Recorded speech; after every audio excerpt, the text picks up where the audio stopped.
पित्रे ब्रह्मोपदेष्ट्रे मे गुरवे दैवताय च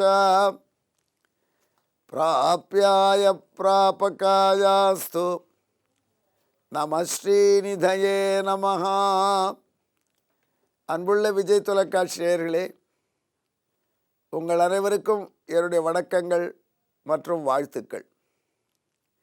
அன்னை லக்ஷ்மியின் 1000 திருநாமங்களில் நாம் இப்பொழுது 459வது திருநாமத்தை சுவைக்கப் போகிறோம். அன்பர்களே, உலகத்திலே சிலரை புண்ணியர்கள் என்று சொல்கிறோம். அதாவது மற்றவர்களுக்காக பாடுபடுபவர்கள் புண்ணியர்கள். ஒரு ஏழை அந்த வீட்டு வாசலிலே குருகுலத்திலே பயிலக்கூடிய சின்ன பையன் பவதி பிக்ஷாந்தேகின்னு கேட்குறான். அந்த காலத்தில் அப்படி குருகுலத்தில் பயிலுபவர்களுக்கு வீட்டில் சாதம் கொடுப்பாங்க பிச்சையா.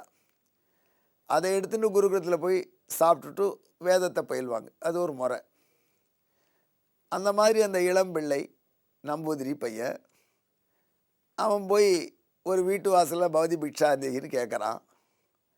அந்த வீட்டில் உள்ளவர்களுக்கு இந்த குழந்தையினுடைய ஒளிர் முகத்தை பார்த்து ஏதேனும் கொடுக்கணும்னு ஆசை.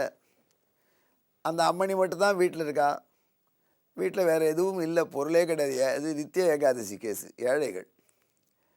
அப்போது ஏதேனும் போட வேண்டுமே, இல்லை என்று அனுப்பக்கூடாதுன்னு அந்த அம்மணி தவிச்சு ஒரு அழுகல் நெல்லிக்கறி தான் இருந்தது. அதை போய் அந்த பிக்ஷை பாத்திரத்தில் போட்டா அந்த குழந்தைக்கு.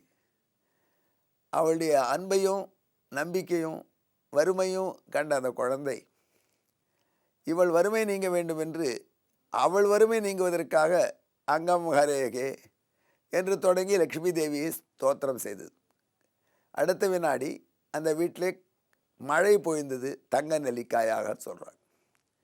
சங்கர பகவத்பாதால் பற்றிய வரலாறு. ஆதிசங்கர பகவத்பாதர் புண்ணியர், மற்றோருடைய இன்னலை போக்க வேண்டும் என்று அந்த மாபெரும் பயனுக்காக தன் சக்தியை பயன்படுத்த தயாராக இருந்தார். அதே போல் உலகத்தில் ரொம்ப பேர் தவம் செய்வாங்க. மரத்தடியில் உட்கார்ந்து தவம் செய்கிறவங்களை பார்க்குறோம். அவர்களெல்லாம் தங்கள் நலனுக்காக தவம் செய்பவர்கள் அப்படின்னு நினைக்கிறோம். ஆனால் எல்லாரும் நலம் பெற வேண்டும் என்று தவம் செய்தவர் உண்டா அப்படின்னா, அப்படி ஒரு பொந்தில் உட்கார்ந்து தவம் செய்வது போல வாழ்ந்து காட்டியவர் நம்மாழ்வார். அவர் இறைவனை பார்த்து ஒரு கேள்வி கேட்டார். இறைவா, எல்லாரும் நல்லவங்களாக இருக்க முடியாது, நீ ஏன் படைக்கலை? எல்லோருக்கும் உங்கள்கிட்ட பக்தி வர முடியாது, எல்லாரையும் நீ ஏன் செய்யலை? ஒரு நாள் செய்ய முடியாது எதுவும் கிடையாது, ஏன் எப்படி செய்யக்கூடாது? ஆழ்வாரே, அவர்கள் கர்மாவுக்கு ஏற்றபடி தானே பலன் தருவேன். நான் என்ன பண்ண முடியும்? அப்புறம் சட்டம் வச்சுருக்கேன், அதில் ஏதாவது ஓட்டையை பார்த்து காப்பாற்றக்கூடாதா? என்னால் முடியாது, என் காலில் வந்து விழுந்தால் காப்பாற்றிடலாம். அப்படியா? சரி, நான் பாரிப்போ அவர்களெல்லாம் உன் காலில் அடைக்கல போக வைக்கிறேன் அப்படின்னு சொல்லி பகவானோட சேலஞ்சு பண்ணி அடைக்கலை தன் தொடர்புள்ள எல்லாருக்கும் எம்பெருமான் நிச்சயமாக மோட்சம் தந்தே தீர வேண்டும் என்ற நிலைக்கு கொண்டு வந்து விட்டவர் நம்மாழ்வார். இவர் ஒரு புண்ணியர்.